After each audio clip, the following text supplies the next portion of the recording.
may have heard about autistic special interests, and you may not have. But the basis of this comes from, well, observation of autistic people and also part of the DSM-5 criteria for autism. And in Part B of the DSM-5 criteria, it mentions the requirement of restricted, repetitive patterns of behavior, interests, or activities. And there's a lot of subtext underneath that. And one thing that is very common in autistic people is that we have extremely strong interests in certain things.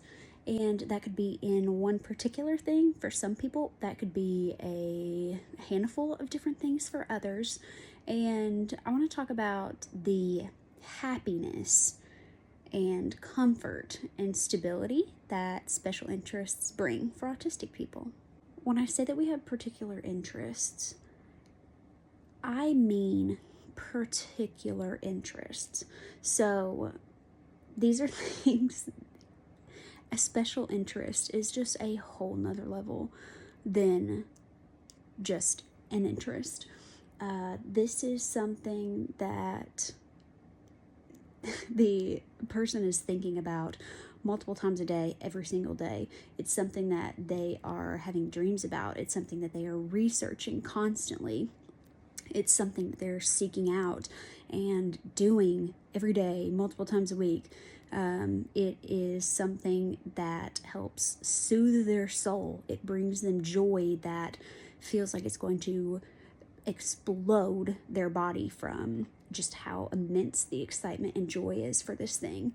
It helps calm, and it helps regulate, and it helps ground and bring peace. It is energizing in a way that is hard to explain. It's an intense interest. Now, autistic people can have interests that are not special interests, but when you have a special interest related to autism, other autistic people, I would love for you to chime in the comments on this and share what your special interest means to you. I feel like some stereotypical ones that we all know from, I don't know, just growing up with the extremely limited and uneducated view of autism that so many of us had. We would think of, oh, yeah, okay, an autistic special interest would be numbers or trains.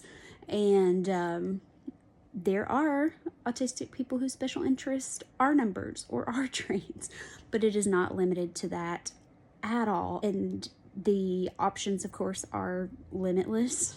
And I'd love to hear about what yours is. I'm going to make another video going more in depth as to what one of my lifelong special interests is and how that's manifested over the years, from when I was a little girl who didn't know that she was autistic to now a grown woman who does know that she's autistic. And the love for this special interest is stronger than it has ever been, I would say. So, yeah, share your experiences. I would really love to hear them and chat with you.